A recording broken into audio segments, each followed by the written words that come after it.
Dicen que en política una de las cualidades más importantes es saber jugar a largo plazo. O dicho de otra forma, ¿tener altura de miras? Precisamente hablé de eso en mi vídeo anterior, de que nuestros políticos están elevando el tono porque quieren evitar a toda costa quedar retratados como unos irresponsables que han aprovechado la crisis del coronavirus para beneficiarse a sí mismos. ¿Y sabes una cosa? Hoy te traigo el ejemplo perfecto. Porque si en política hay que tener altura de miras, Isabel Díaz Ayuso, presidenta de la Comunidad de Madrid, está inmersa en un escándalo de altos vuelos. Una polémica que podría suponerle al PP un golpe mucho más duro que la caída de Díaz Ayuso, tanto de su sillón de presidenta como de su apartahotel de lujo. Me llamo Jorge y soy un periodista que analiza política en YouTube. Y en este vídeo no solo voy a analizar punto por punto qué se sabe del caso de Díaz Ayuso y de su apartahotel de lujo, sino también todas las consecuencias que puede acarrear para el Partido Popular a nivel nacional y para la política española. Y como siempre y en todos los análisis que hago, recuerda que puedes comprobar las fuentes que utilizo en los links que te dejo en la descripción, y ya te adelanto que son de todos los colores. Sin duda, la mejor forma de defenderse de los políticos es aprender hasta qué altura son capaces de llegar. Así que bienvenido a Es Política, donde aprender política es aprender a defenderte.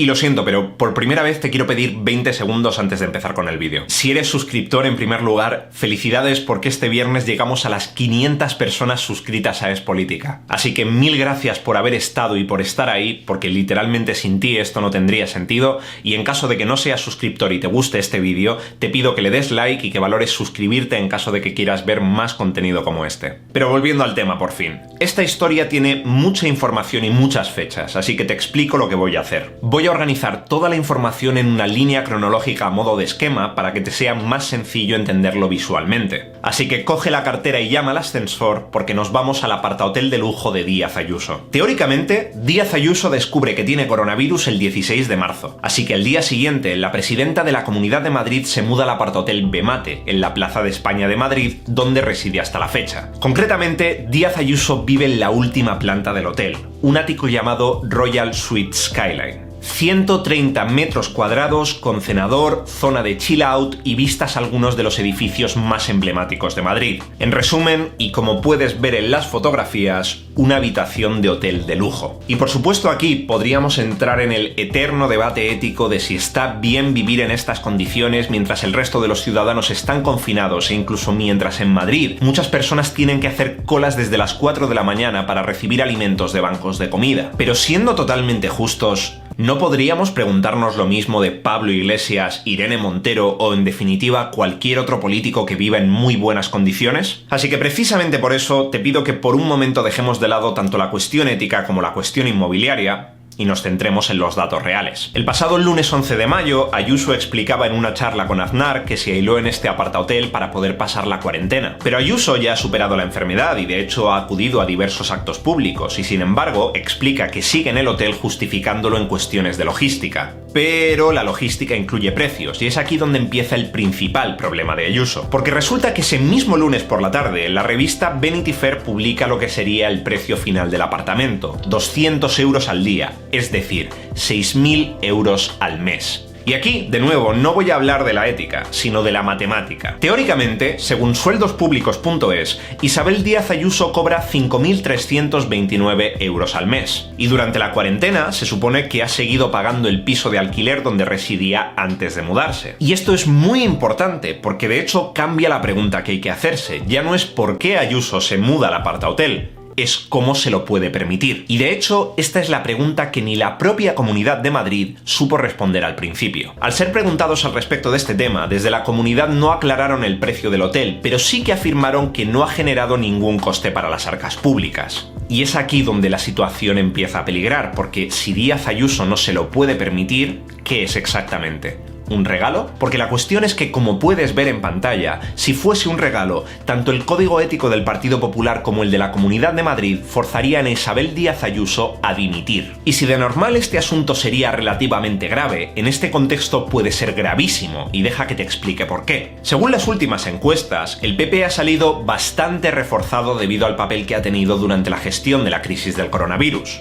Y Pablo Casado ha querido reforzar este ascenso, capitalizar esta pequeña victoria con lo que muchos medios han llamado un gobierno en la sombra. Este gobierno en la sombra es una suerte de plan B frente al estado de alarma de PSOE-UP y se llama Activemos España. Y consiste básicamente en un conjunto de medidas que ha ideado el PP con las que van a tratar de atacar al gobierno e influir en la percepción pública de la gestión de la crisis del coronavirus por parte de PSOE y Unidas Podemos. En resumen, que Casado básicamente quiere vender la idea de que la manera de gestionar la crisis que ofrece el PP es mejor que la que tiene el gobierno. Pero estos planes, estas intenciones, se podrían venir abajo si Ayuso dimitiese. Imagínate cómo pasaría este caso a la historia si verdaderamente Ayuso hubiera incumplido algún apartado del código ético del PP o de la Comunidad de Madrid. Quiero decir, es que el PP no solo perdería Madrid en cuestión de voto en las siguientes elecciones, es que destrozaría toda esa imagen de medidas efectivas contra el coronavirus. El plan de Casado se vendría abajo. Pero si piensas que esta historia termina aquí, prepárate, porque a partir de este punto la situación de Ayuso se vuelve todavía más extraña. El martes 12, un día después de que Vanity Fair publique cuánto cuesta esa habitación, la empresa Roommate publica finalmente el precio de lo que le cuesta a Ayuso, 80 euros al día, o lo que es lo mismo, 2.300 euros al mes. Y justifican este precio, que no me puedes negar que es una auténtica ganga teniendo en cuenta cómo es la habitación,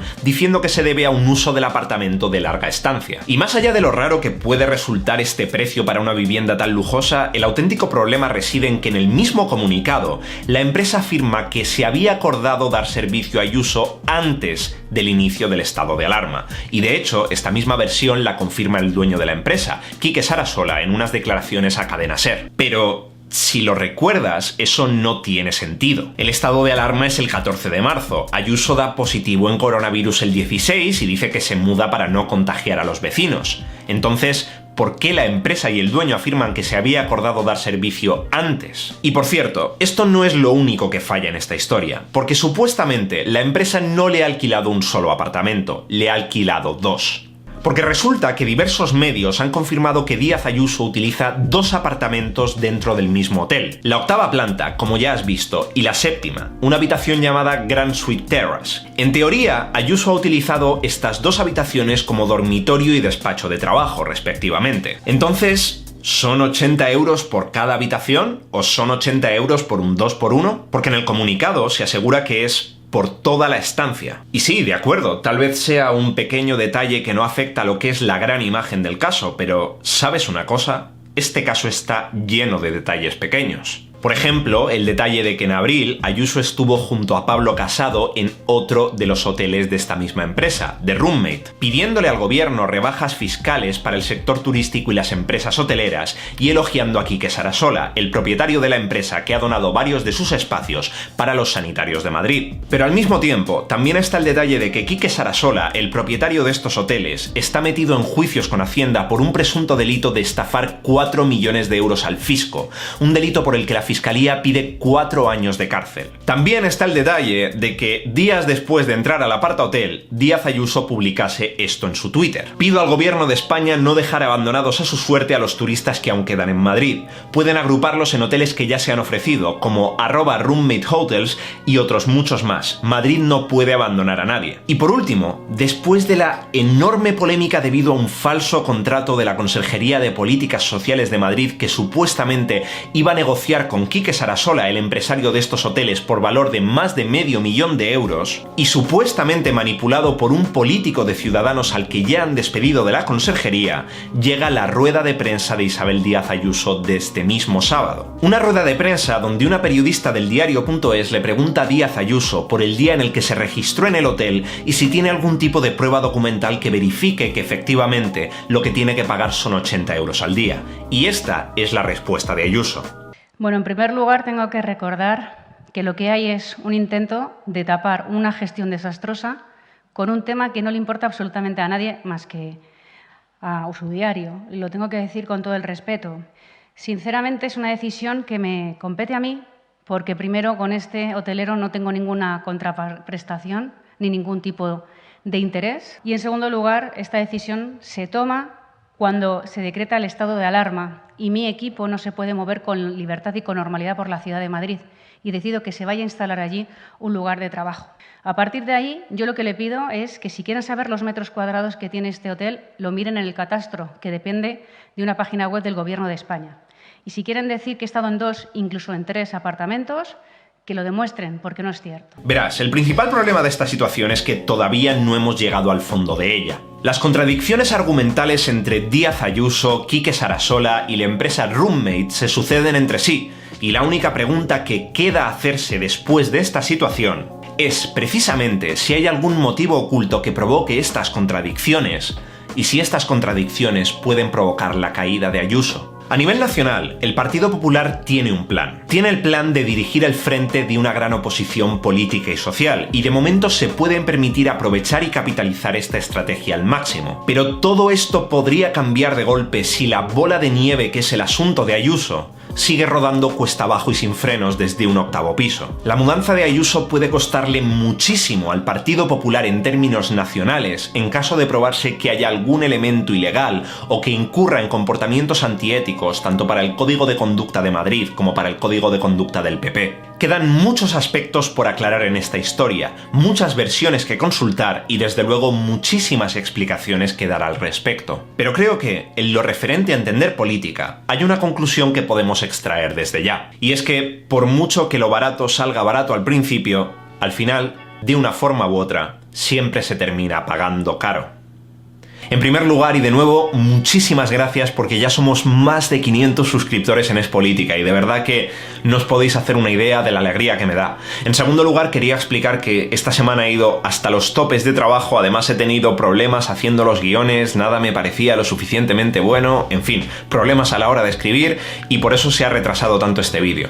Para la semana que viene tengo varios anuncios. Voy a sacar otro vídeo de aprender política desde cero, también habrá vídeo de análisis, no sé todavía si de estrategia o de noticias políticas y además tengo una pequeña sorpresa de cara a darle un pequeño lavado de cara al canal como regalo por los 500 suscriptores. Y también hay otra pequeña sorpresa que veréis el domingo, ¿de acuerdo?